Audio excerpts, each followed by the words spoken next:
On this episode of the AutoTat Show, we're diving headfirst into the wild, wonderful world of connected TV, CTV advertising.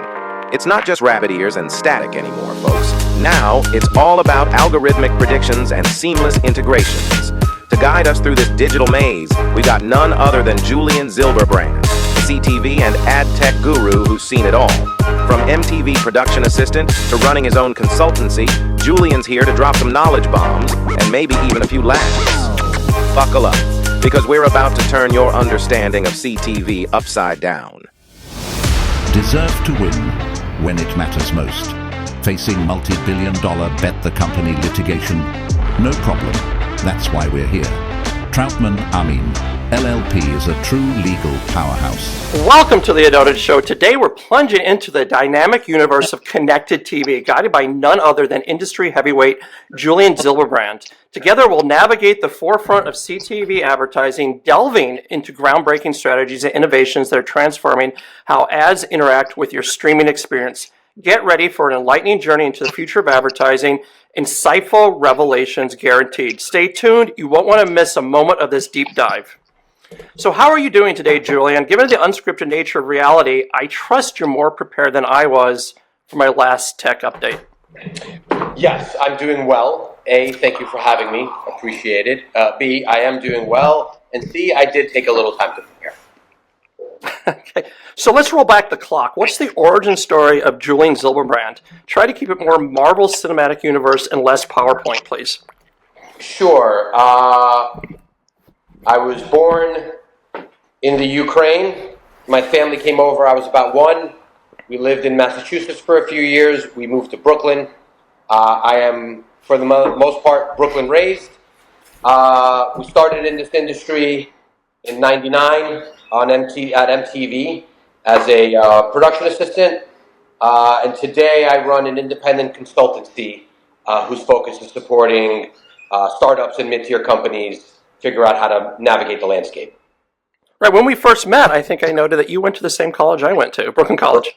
Brooklyn College, baby. Yes, so a lot of people don't realize, like Brooklyn, it's the 7th degrees of separation. It's not Kevin Bacon. It's actually Brooklyn. You can find most people, most families, within 5 or 7 generations go back to Brooklyn. For sure, and when I went there, I don't know if we overlapped, but it was top 10 bang for your buck. So I'd like to say that we got an education for a reasonable price, which is it was called the poor man's Harvard when I went. Yeah. Which is more than I can say for what I'm going to have to pay for my kids' school. So, yeah, one of my kids is actually going to Harvard Medical School this year, so I understand how it feels. Yes, I hope the sponsors are paying up for that, for this being here. I'll keep that clip specifically for my sponsors. That's right. So as a trailblazer in CTV and digital identity, you've seen the TV go from rabbit ears to algorithmic predictions. How do you assess the evolving landscape of CTV advertising, and which innovations are flipping the script? So I think, obviously the pandemic caused a quicker result of where it was going to go anyway, but you're obviously moving into a landscape where people have different consumption patterns. And with the construct of different consumption patterns begins the reality that you now need to consider innovating the advertising experience. If you notice in the streaming world, at least let's talk about the authenticated environments, you have significantly smaller ad load. You can't quadruple the pricing, so you have to start thinking about ways that you could be innovative in terms of how you're delivering, whether that's more precise targeting, whether that's different kinds of targeting, like let's say contextual targeting, maybe tied into the stream of the content, or whether that's different kind of brand opportunities or brand engagement opportunities. But one way or the other, because you have different behavior patterns and you have a different consumer expectation, you do need to start thinking about different ad experiences. And within the construct of that, I think a lot of companies have begun to do that. What are some classic faux pas advertisers make when they try to leap from traditional TV to CTV? Well, I think there's a very big leap going from buying units to buying impressions, right? It really then becomes, how are you thinking about the targeting that you're using? Ultimately, how are you thinking about the creative that you're using and delivering? What is the proxy for which you're buying. Are you buying open marketplace inventory? Are you buying things through programmatic guaranteed channels? Are you buying known commodities? Are you buying fast environments? Like, it's a much more fragmented environment versus broadcasting cable. And by proxy, you need to think and be a lot more thoughtful about how you go about investing in this space and how you go about expecting the expectations. Reach and frequency are still going to be a main key, but there are a whole lot of other capabilities that exist in the digital landscape that you might want to start leveraging.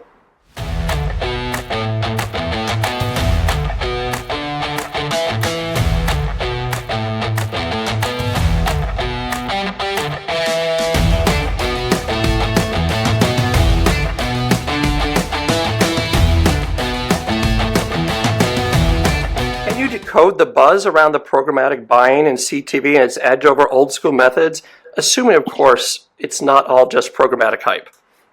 No, I mean, look, I think that there are three things that programmatic provides, whether it's CTV or otherwise, that make it relevant for buying, right? One is operational ease, two is quick optimization, and three is immediate access to information and data so that you could then re-optimize and continue to make good decisions with your money if you're an investor. So on that front, obviously, being able to buy TV or the concept of TV in that manner obviously makes it a lot more powerful. At the same time, I don't think that it's any more special in CTV than it is in display when we're talking about programmatic. The same things apply in other media types. I think where the CTV has a differentiator is the variety of screens that it now is available on. Okay, so what is the actual metrics that advertisers should care then? Well, I mean, honestly, that's very, very dependent on the advertiser, very, very dependent on, what they're trying to do and what their goals are. But, again, you're buying television, so you want reach, you want frequency. You want to know that you're delivering it either to a human if it's on a device such as a phone or a tablet, and you want to make sure that it's delivered into a household if it's ending up on the big screen. I think attention is the new viewability, and I think that metric is incredibly important when you're buying this kind of media. And then obviously, what screen types, how long is it on the screen, basic performance metrics that you could track in digitally that you maybe couldn't do as well in a linear space, foot traffic, things of that nature. It really obviously depends on your KPI and who you're dealing with. But ultimately, I think it's key to understand that you have more information and more data when you're buying CTV, and by proxy, you should be able to make more intelligent decisions with that information. So CTV is emerging as a gold rush of media channels. What are some cutting edge strategies proving most effective for monetizing CTV without actually turning off viewers? Well, look, I think obviously everybody's got a fast channel or a network of fast channels, and I think that's kind of the new way that there's monetizing. I think Disney said they were obviously adding fast channels to Disney Plus. But I think, there are subtle things that are happening that are less about the creation of more variety of inventory pools, which is not innovative per se, but it is interesting. I think that there are, new formats coming in. I think what Peacock does with pause ad is really, really good. And I know others obviously do it as well, but I was just watching something on Peacock, so it came to mind. But I think what they do with pause ads as well. I think what you're going to see is different formats and different kind of opportunities to create new experiences. I think that there's a lot of companies that are building, like SpotRunner, who are building contextually targeting capabilities that are tied to the content itself, so that you could deliver ads in the moment that mean something. So I think that there's a variety of different ways that you want to kind of test and see what works. But I think the beauty of CTV, or the beauty holistically of any platform that allows for a level of addressability and gives you data to capture, is you can start making intelligent decisions about what makes sense for the consumer and what the right experiences is for them, and ultimately as an advertiser what the right messages are and what can deliver effectively to kind of reach your KPIs that you're looking to reach, sales or otherwise. Right, I saw the news about Disney, and I was actually quite surprised. When Disney Plus was launched, it was the biggest news on Hollywood, Variety, everywhere, Disney Plus. That was going to make trillions of dollars for Disney, and now they're changing the whole subscription model to fast. and they're going to have a Simpsons channel, a Marvel channel, Yeah, a Star it Wars makes channel. sense. Look, unless you are, and even Netflix, frankly, unless you are Right. Netflix, sustaining a subscriber-only model, in order to gain new subscribers, you have to make different offers, and there are realities, and you churn, and subscriber-only is probably very difficult to sustain for many of these companies. So now you have to create more advertising opportunities. If you're Disney or if you're somebody else, whoever it is, adding fast channels to the environment makes a lot of sense. And if you have beloved IP like Disney does, or Paramount does, or NBCU does, you should be able to create a variety of different channels and environments for consumers to go engage in. Now, what those ad environments look like, because for all intent and purposes, those are MFAs. They might be really good MFAs, high quality. Right. Maybe they're not fraudulent, but they are made for advertising. And Right. so, Well, everything online to some degree, unless it's subscription based, is made for advertising. right, but that channel, like the Simpsons channel, might not live forever, right? It might live for 4 weeks and then go away Right. and then come back. Oh, is that what they're speaking of? I have no idea. But realistically, if you look at any major fast reality, outside of the name brand channels, these channels come in and out, right? Because at some point they get saturated, the users are going to be saturated, and there's only so many reruns of Heart to Heart that you could run on a channel before eventually you're kind of like, I'm not going to watch it anymore. So they churn in and out, which makes sense. This is why it's important to have IP, and why it's important to have content and understand how to do programming. So I think, the linear players tend to have, some level of an advantage because they understand programming to some degree. But ultimately, again, my point was, if you're creating made-for-advertising environments, really specifically, you really have to be thoughtful about the advertising experiences in those environments. Are we in the era of content exclusivity? Have we ever left the area of content exclusivity? So I think the reality is that having exclusive content is good for a period of time. Eventually, it probably behooves the content creator to license it from a financial perspective over the course of time.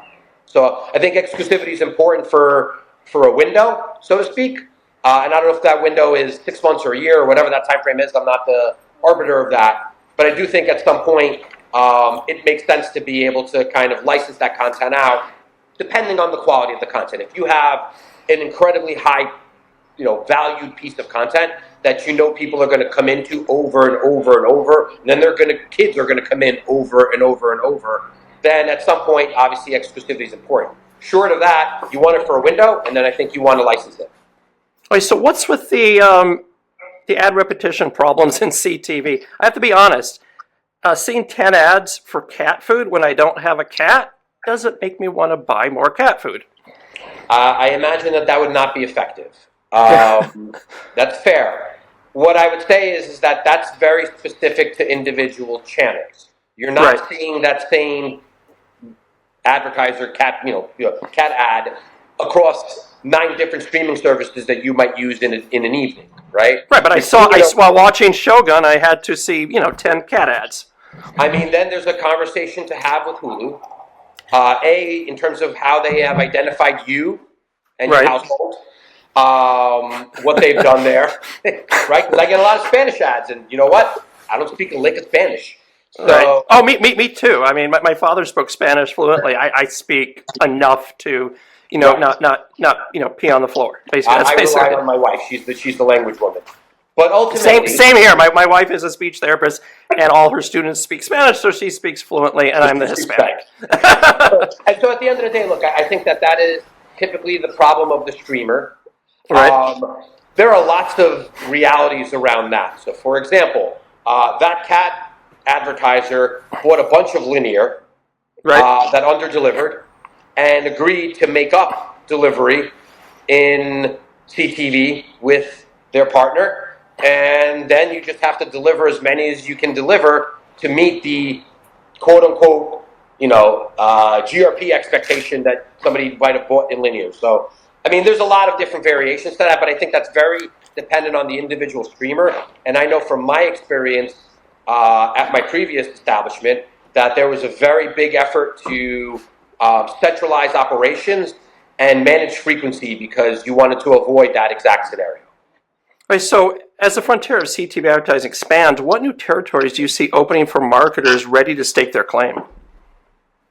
Well, I think a lot of it comes down to the conversation you want to have with your consumer, and what you're trying to get, what message you're trying to convey. Because I think when you create an environment where addressability is really, really available and key, right, and you have data that you could potentially use as well, you could have much more impactful messaging. For example, in my household, we watch a boatload of comedy. There's enough drama in the world going on that I don't love to watch it on my television. I like right. sports, I like comedy. And so, frankly, I want to have messaging that speaks to me in that tone, as opposed to something that might make me want to cry, right? Right. So, I might not be receptive to that, or I might flip the channel, or whatever it is, right? And so, the more you understand about the consumer, and the more information these streamers have about the certain behaviors, again within privacy regulations, I'm sure that will come up at some point, but within the construct of privacy and what you can get people to opt into, the more you should be able to deliver unique experiences. And by unique experiences, I mean advertisers should be able to work with their partners to deliver relevant messaging that is addressable for the individual that they're trying to reach, even if they are working that at cohort level or whatever it is. And I think creative is the singular biggest impactful opportunity in CTV, is being able to have much more sophisticated conversations with your potential consumer. So moving on a little bit, Gen Z has already said that they hate linear TV and they're going to focus and glue their eyes to CTV. So how should advertisers recalibrate their strategies to captivate these tech-forward audiences? And no, using TikTok lingo in ads isn't enough. Yeah, that's an interesting one, because I think that's an it's an interesting question to answer. So first, I would say, we talked about the realities of different generation, different behaviors, different consumption patterns, different sensibilities, and different moralities, and really different understanding of what certain things mean to them. And so the first thing is what is the work you're putting in to understand your consumer? If you're going to invest in an environment that's going to skew significantly younger, how does that impact your creative message? How does that impact your placements and where you're placing it? How does that impact on what kind of media you're buying? What CTV are you buying? So on and so forth. So a lot of it is, dependent on, again, I'm going to say this a lot because I think that's the single biggest opportunity we have, is what is the message that's being delivered? And are you delivering a message that's going to resonate with that audience? Are you delivering it at a time where they're receptive? When are they receptive to advertising? When are they not? Right? And understand that. And that takes a lot more consumer research, because my 17-year-old and myself, as you probably can imagine with your kid, have completely different consumption patterns, timelines, and what specifically we consider the content we're consuming, right? As a medium, so to speak. And so understanding those variabilities means that you have to have the time invested both in technology and in research, that you can understand how to deliver messaging to that audience. And having specific messaging is really, really important. Okay, so how do you delineate between younger and older audiences on CTV? Well, look, I think that there's where you're buying CTV. So CTV is like, we've used this as a very broad term, but there are levels to CTV. Right? There's a big difference between buying Show X on Paramount Plus or buying Paramount Plus. Forget about Show X, because obviously you don't sell at the show level, but buying Paramount Plus or buying YouTube, right? Both of them. So as YouTube, we're going to call CTV, right? Yeah, I mean, if it's connected by proxy and it's happening on the big screen where my kid watches a lot of YouTube, right? It's CTV. Now, again, there are levels to this, and so if you are an investor, you're an advertiser, you're an agency, you're a planner, you are fundamentally looking and using probably whatever information is available to you to understand the consumption patterns of the environments that you're buying and the audience trends. But ultimately, I think it is a question of where you place it. That matters, right? So I think you have to understand if you're buying a platform that has, like we'll use Paramount Plus as an example.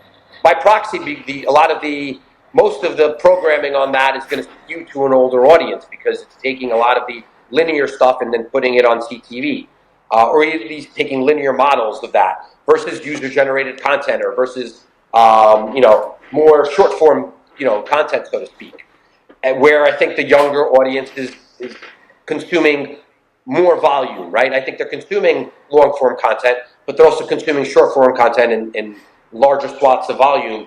And by proxy, just a consideration of when you're reaching that consumer. So maybe I look for the younger audience on Paramount in a specific time, right? In a window of time, right? Or I'm looking at it around a certain genre as opposed to simply kind of buying it in a day part and so on and so forth. So I don't think it's demonstratively different principles to the extent that you're still kind of trying to understand the consumption pattern of an audience.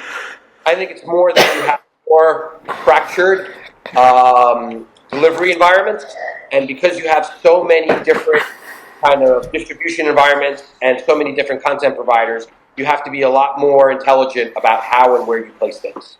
I think Scott Schiller asked on our show, why aren't we buying based on shows? Because it's not sold that way. And that's it just is. It will ever be. So the thing is, with most content providers, there are probably 3 to 4 to 5 programs that carry most of the rest of the content. Right. And I'm being somewhat generous. If I was selling it, so when we look at Netflix top 10, for example, you'd say those top 10 probably cover 80%, 70%. I mean, I don't want to quote a number for Netflix, but yes, let's just assume that the reality is that right. a small portion of the content makes up the large majority of the actual users or the right. viewers. So if you sold on the program level, everybody's going to want those programs, and nobody's going to buy your other garbage. So realistically, it doesn't make sense to sell that way. Now, obviously, you sell it as sponsorship. You might sell events-based things, so sporting event. Like Netflix will make a killing on the Jake Paul, Mike Tyson fight, right? Because there's a specific event happening, and everybody's going to rally. And we're actually calling that sports? I mean, I'll enjoy Mike beating the shit out of him, but frankly... That's true, I pay tickets to watch anyone beat up Jake Paul. Right. So, but look, again, the point that I'm making is that because of that reality, you don't really sell on the program level. You know what I mean? It doesn't make sense. All right, so how critical is agility for CTV advertisers aiming to keep pace with digital evolution? What do you mean by agility? Can they say the only constant in ad tech and technology is change. So how do you keep up with the change? Well, if you are an advertiser, you hope you've hired the right agency. Right. If you're doing things in-house, you hope you hired the right people. And I don't know that it's that much more complex, right? In order to keep up with what we're doing, you just have to have somebody paying attention. This isn't rocket science at the end of the day. It's not stem cell research, right? We are buying and selling advertising across television content or online or whatever it is. So from that perspective, it's not impossible to keep up. What's impossible, what is hard to manage is that you've gone from an environment where you might be buying a couple of hundred channels to thousands, right? And by proxy, you have to then be considerate of what those environments are, where they are, who's selling you this content, and how do I go about buying it, and how quickly do I optimize in and out of it. So, I don't think that it's demonstratively different than what agencies are used to doing now. I think that the measurement landscape in CTV is broken at this stage. There's efforts underway to kind of help with that. It might not apply to the entire industry, but on some level, there's somebody thinking about these things.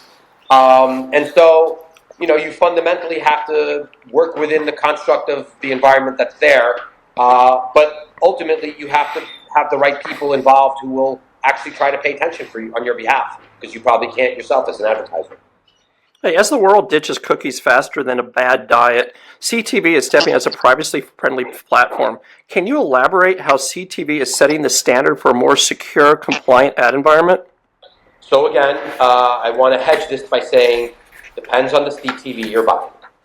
Right. But one of the promises of CTV and the opportunity that many of the large media companies and providers have is authenticated environments, right? You know that somebody has authenticated in, even if it's a household, so you don't know exactly who it is, but you know that somebody has authenticated in, and so therefore they have opted into some kind of experience to some extent.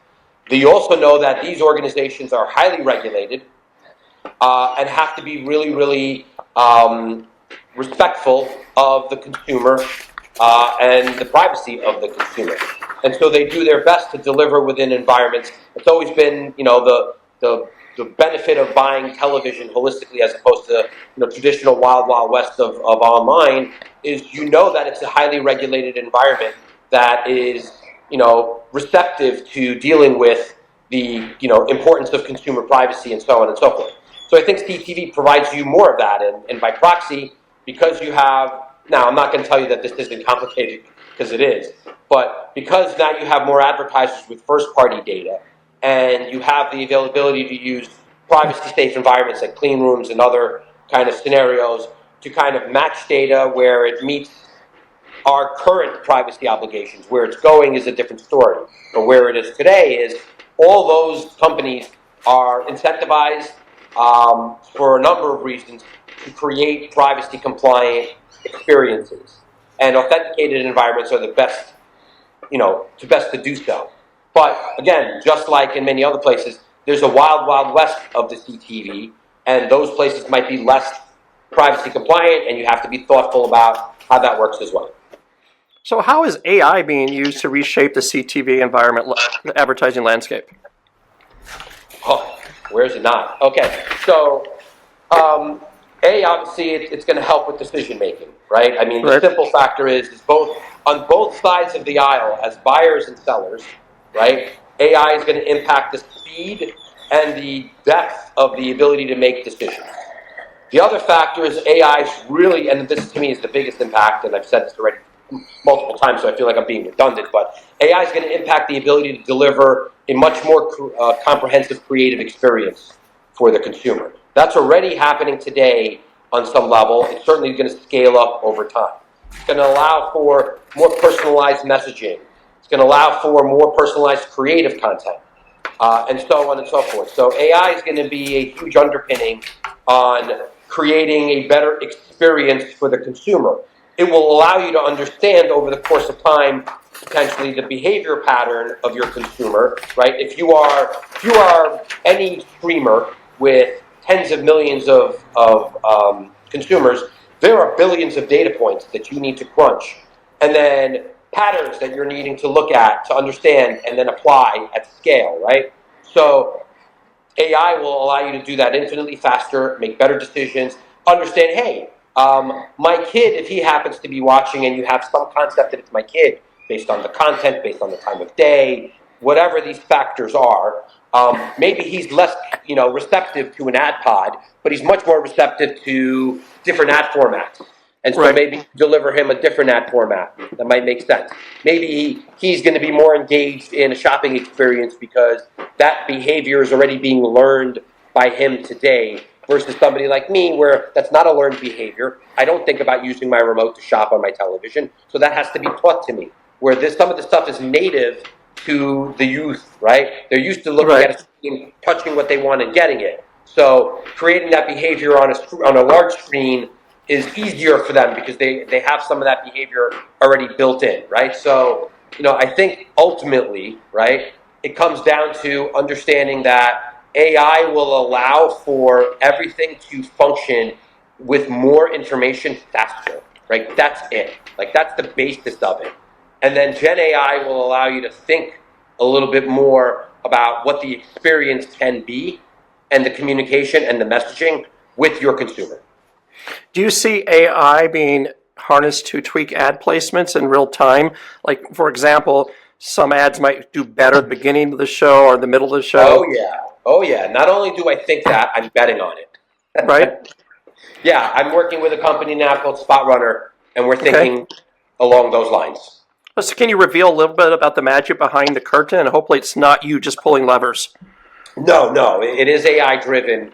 But look, the reality is that this is still kind of being put together from a functionality standpoint, but the consideration is understanding not only the content and when a pod can be delivered, right? So there's a moment in time where somebody, you're watching Yellowstone and somebody crashes through the front door of the store.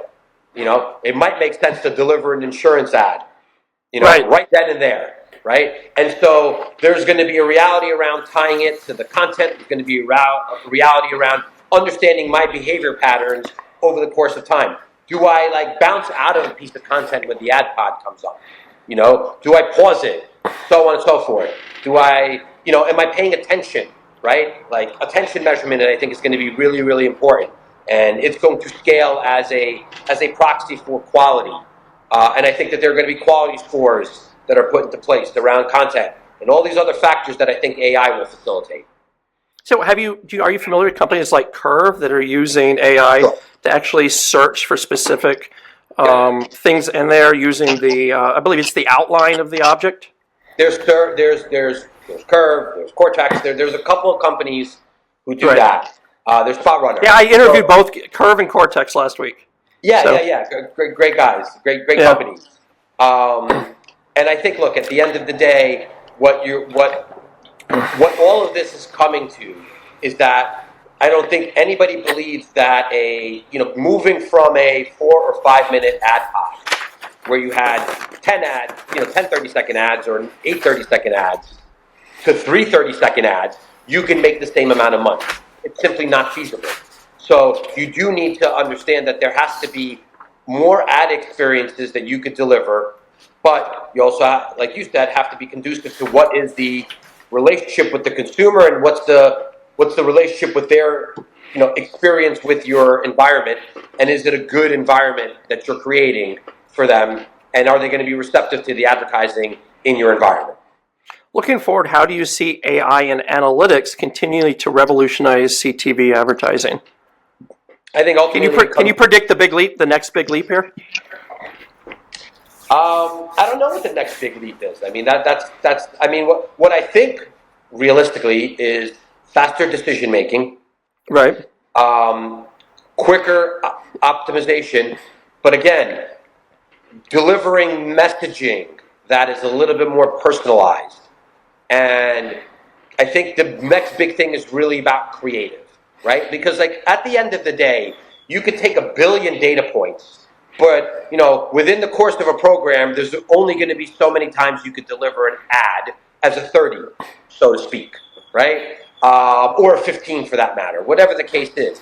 So I do think that you need to be considerate of other capabilities and other formats that can potentially deliver new experiences. I mentioned Pause Ad is a really great example of that. Really, really effective, really, really good, great creative, but not disruptive to the consumption experience. And so more and more, you should be able to use AI to determine, either on a personalized basis or on a generalized basis, what are the ad experiences that will keep the consumers engaged and get their attention and deliver results for advertisers while keeping the watch experience to something that is still enjoyable and not disrupted. So navigating life's challenges can be tougher than cracking an algorithm during a blackout. What was the biggest professional maze you've managed to escape from without using Google Maps? Probably getting out of my own way. Right. Realistically, nobody that you'll talk to that you would ask would say that I'm shy. But in reality, I am somewhat of an introvert.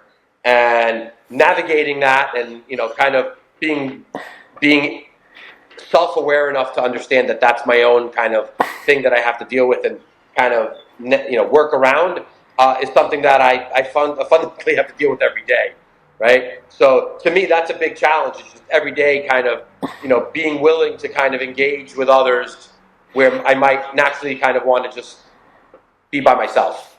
Right. So I think do you miss having a water cooler now? Or have Yeah. you already integrated the home life into your work before? A little bit of both. Okay. But look, the big thing is that, to your point, the space does change. It does evolve, and it does it quickly. And so the one thing that I think everybody has, challenges navigating is the speed of change, the rate of change, how to keep up with it, and how to kind of figure out how to predict it, right? And kind of see what's coming down the pike. And I think that's where, the professionals kind of separate themselves from the amateurs, is understanding the trend lines and understanding, where the puck is going versus where it is. In the grand opera of your life, who had the director's chair most often? Could you share how this maestro has orchestrated your biggest successes? Sure. That's always Mom. Okay.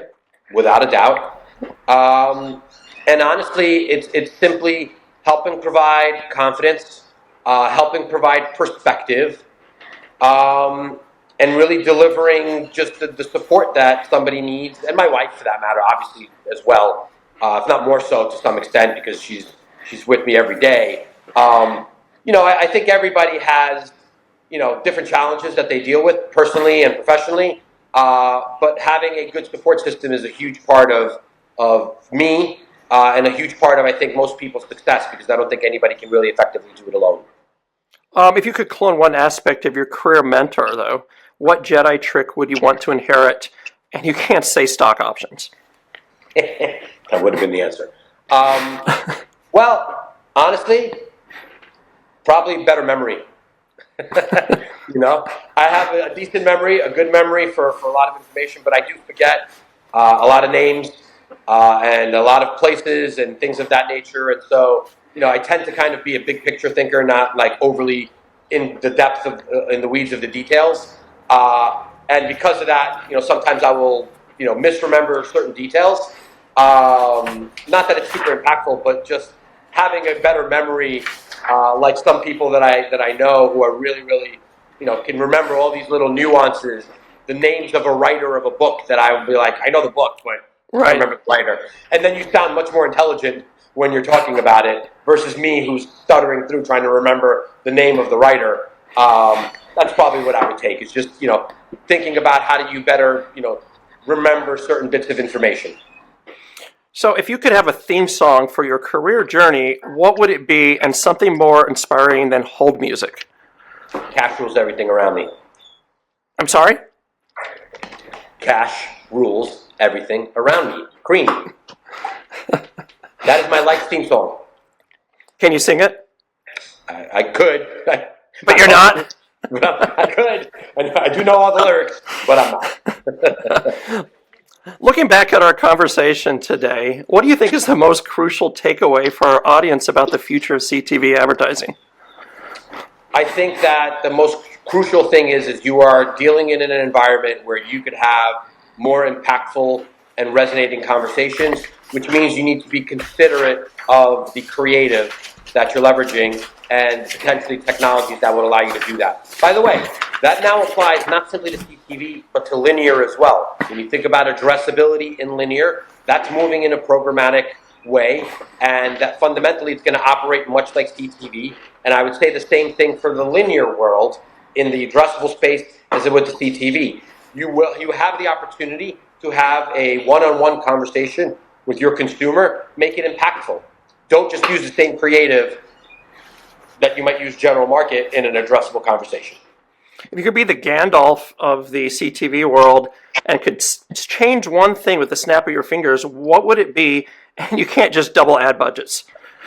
Remove fraud.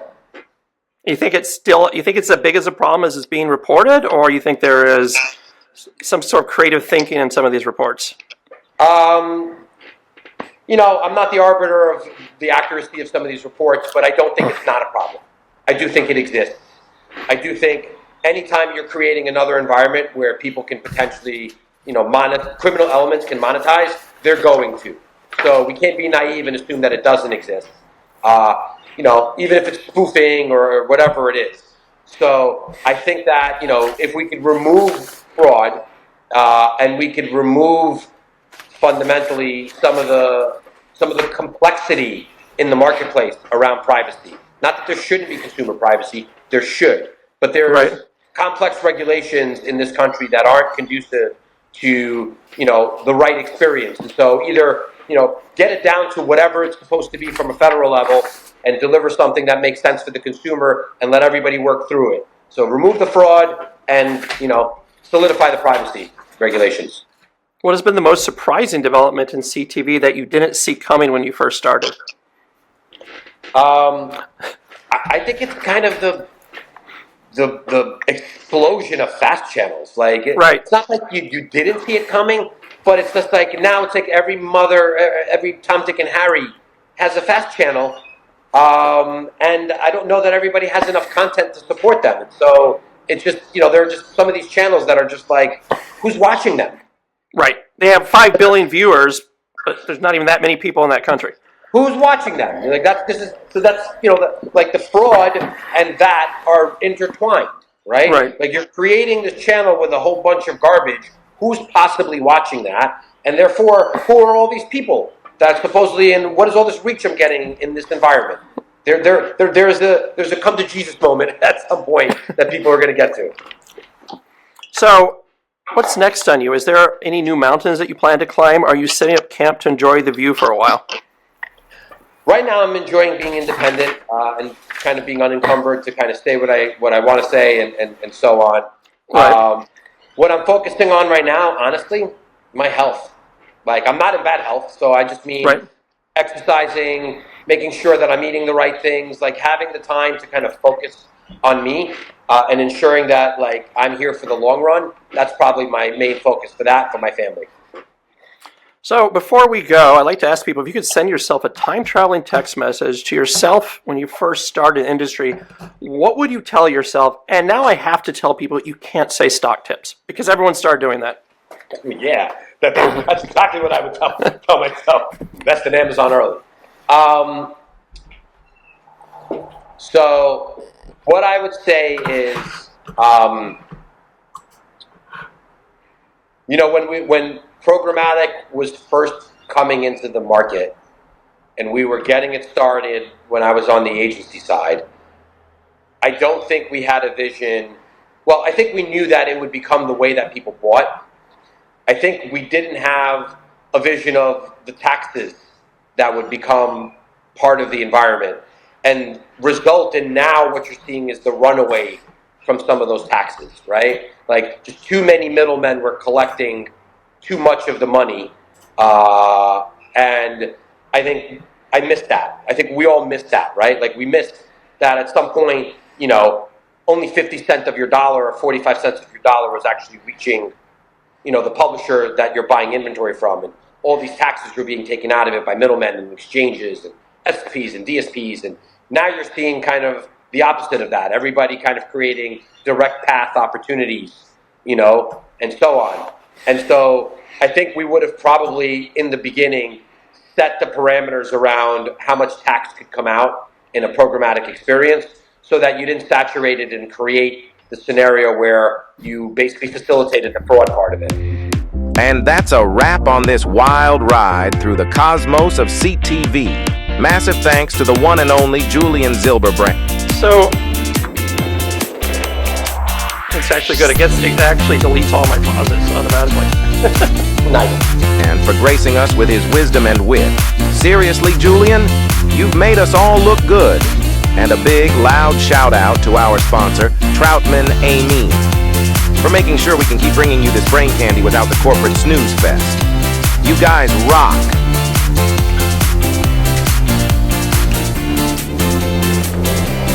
So, my fellow ad tech aficionados, keep shaking up the status quo. Keep questioning everything. And remember our golden rule. Stay curious. Stay bold. And always know more than you did yesterday. Until next time, keep your remotes handy and your minds open.